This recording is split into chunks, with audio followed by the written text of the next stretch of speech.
Fala, nação rubro-negra, muito bom dia, Deco na área, que massacre do Mengão no Tolima, 7-1, mas vamos com calma, é apenas o primeiro passo para uma reabilitação, né? Estamos com os pés no chão, vamos deixar lá o favoritismo para o time do Corinthians, né? Nas quartas de final, eles são favoritos, né? Já estou vendo lá os corintianos querendo jogar toda a responsabilidade para o Flamengo, deixa eles lá, né? Contrataram o Yuri Alberto, jogaram totalmente desfalcados contra o Boca Juniors.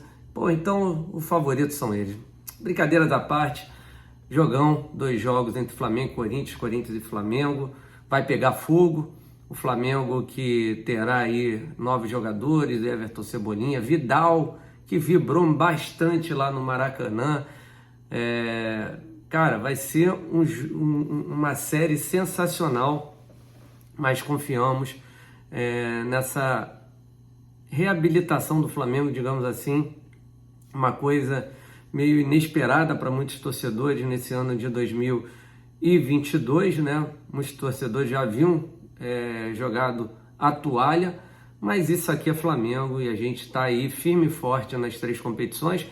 Lembrando a vocês que domingo tem Flamengo e Corinthians, jogo importante para o Campeonato Brasileiro, para a gente continuar aí nessa ascendente, né? E depois pegaremos o Atlético Mineiro pelas 8ª de final da Copa do Brasil. Falaremos sobre isso, sobre negociações no Flamengo, o Flamengo que não para em Everton, Cebolinha e também Vidal. Falaremos também desse jogão aí, Flamengo e Tolima, né? 7-1, mas muitos vão querer desdenhar, né, do resultado do Flamengo, vão falar que era uma galinha morta, mas na verdade não era, né?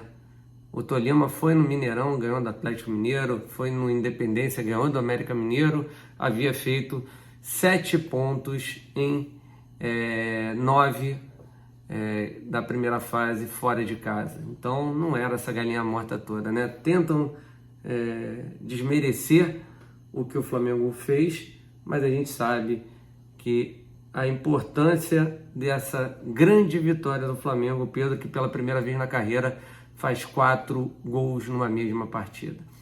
Mas a galera que está chegando agora pela primeira vez no canal Deco SRN, não deixe de se inscrever aqui, deixar o like, compartilhar com os amigos e acionar o sininho de notificação. Lembrar vocês também do nosso canal alternativo, que é o canal do Deco, tá bom? Vamos lá, gente, vamos falar então aí primeiramente sobre Arturo Vidal, né? Arturo Vidal que esteve no Maracanã e ficou, né, de boca aberta vendo a festa da nação, né? Então, vamos lá. Vamos falar primeiramente sobre o Vidal, né? Ele que estava lá no camarote, na verdade numa cabine, né, de rádio, enfim, estava um pouco isolado, mas a torcida o reconheceu e foi lá tirar foto, né? Na torcida, Vidal vai à loucura e comemora gols do Flamengo no Maracanã, né?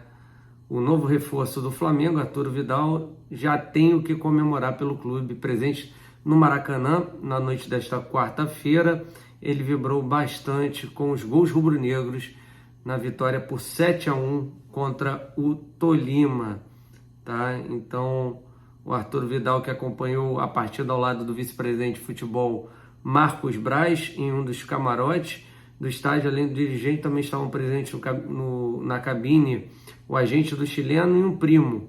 O volante, bastante sorridente, acenou para torcedores e pousou para diversas fotos, tá? Só para falar para vocês, o Vidal fará alguns exames ainda na quinta-feira, agora, hoje, né, dia 7. Parabéns para minha sobrinha Maria Vitória, que faz aniversário hoje. Então, que Deus abençoe. A festinha dela foi um pouquinho antes, mas hoje é o aniversário dela. Então, beijão para ela. Ganhando de presente de aniversário essa grande vitória do Flamengo. E aí, aprovado, ele já vai deixar tudo alinhavado. A grande questão é que ainda não houve a rescisão de contrato lá com a Internazionale de Milão, que vai acontecer nesses dias. Por isso o Flamengo prepara o anúncio da sua contratação apenas lá para o dia 16, tá? 16 de julho, ok? E a estreia do jogador é a partir do dia 18 de julho.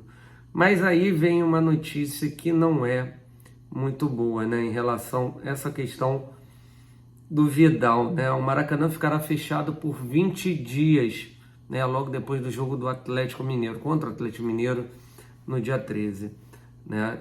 Aí, por que eu falo que não é uma boa notícia? Porque Everton, Cebolinha e o Vidal provavelmente estreariam no dia 20 no Maracanã contra o Juventude, e esse jogo do Curitiba deverá passar para Brasília, tá? Então, os dois jogos, a estreia de ambos jogadores deverá acontecer em Brasília, tá? Então tá lá a informação.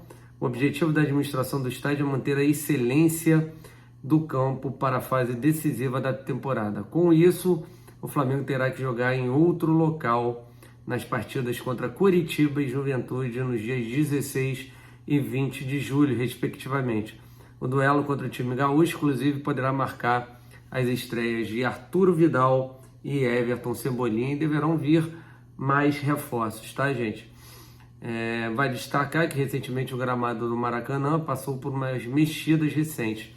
Após ficar fechado por cerca de 12 dias para o plantio de grama de inverno, o estádio marcou sua reabertura com o jogo entre Flamengo e Universidade Católica pela quinta rodada da fase de grupos, onde o rubro-negro venceu por 3-0, tá? Enquanto o estádio segue aberto, o Flamengo entrou em campo contra o Tolima e ganhou de 7-1, tá? Então, a informação que péssima, que o Everton Cebolinha estrearia no Maracanã contra o Juventude, e isso não acontecerá mais, tá?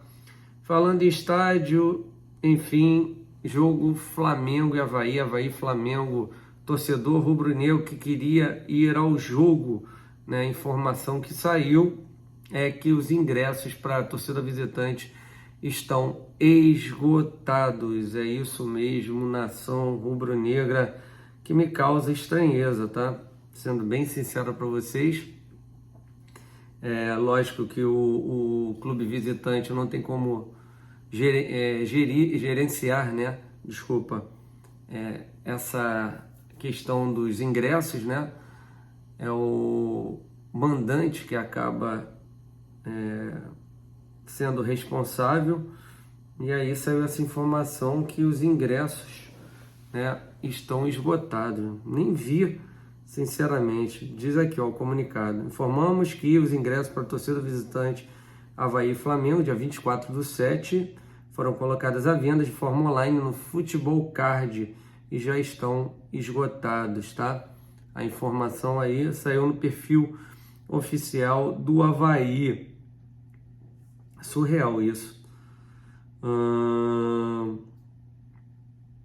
É isso, cara. Então, muito triste de não saber direito como acontece essas vendas, né? Enfim, mudou muita coisa, né? Os sócios torcedores do Flamengo não tem direito a nada. O correto era o quê? O Flamengo comprar do time visitante e botar no seu site.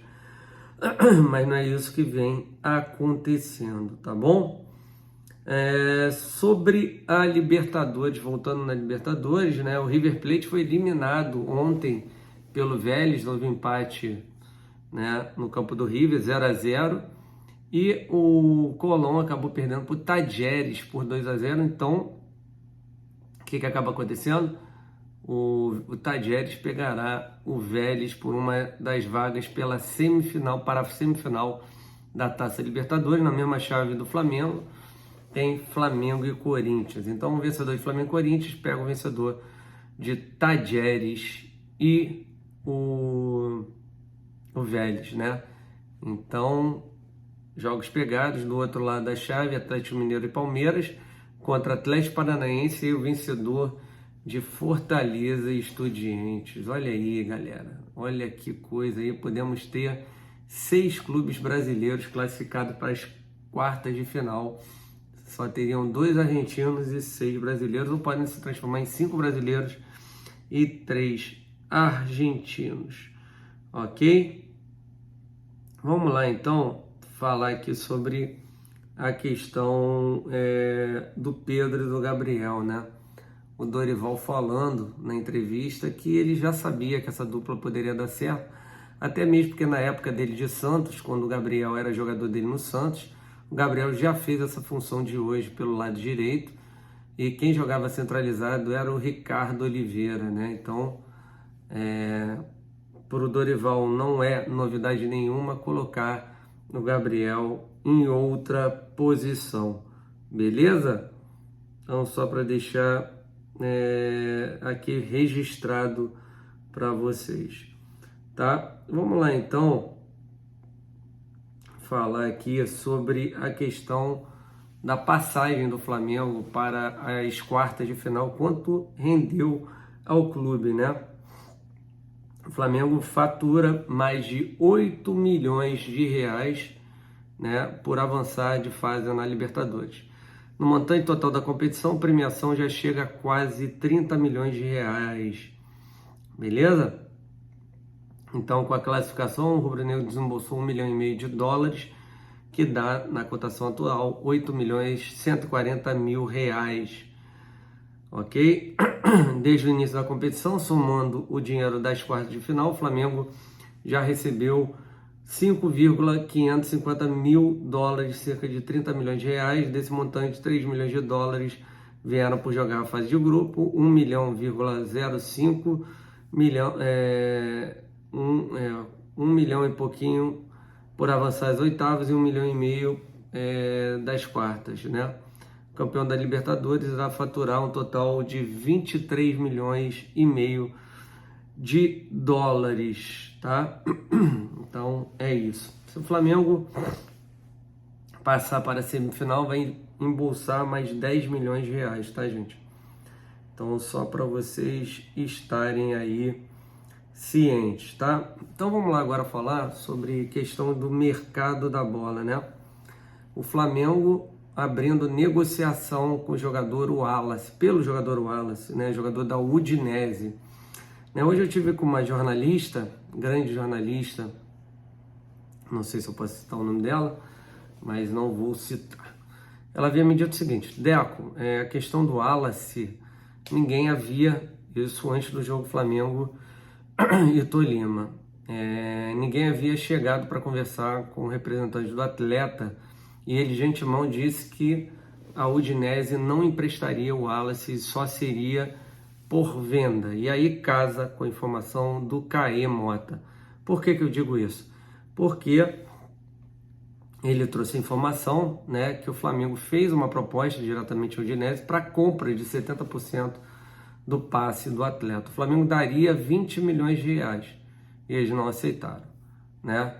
Então, acredito eu, tá, que o Flamengo só conseguirá contratar o Wallace, né, por 70% do seu passe mediante uns 5 milhões de euros, acredito eu, entendeu? No mínimo, tá? Porque o passe dele está avaliado através dessas pessoas que comandam a carreira do Wallace, enfim, que a Udinese iria pedir entre 10 a 12 milhões de euros, tá?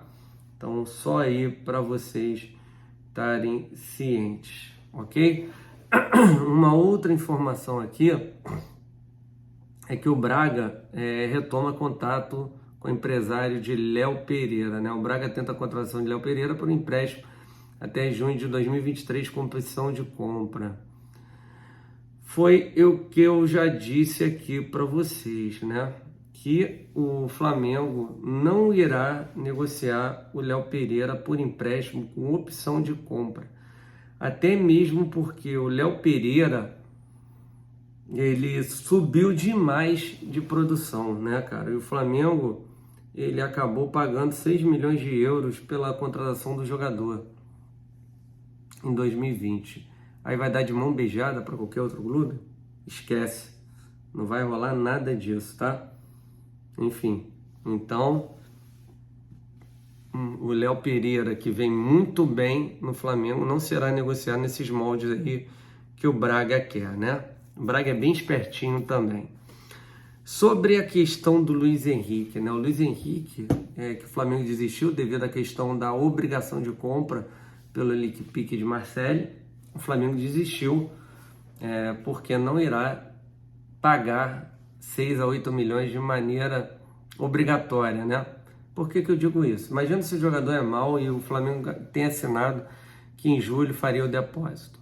Não tem como, não tem cabimento acontecer esse tipo de situação, né? Então, o Flamengo não irá acertar nesses moldes. O que acaba acontecendo?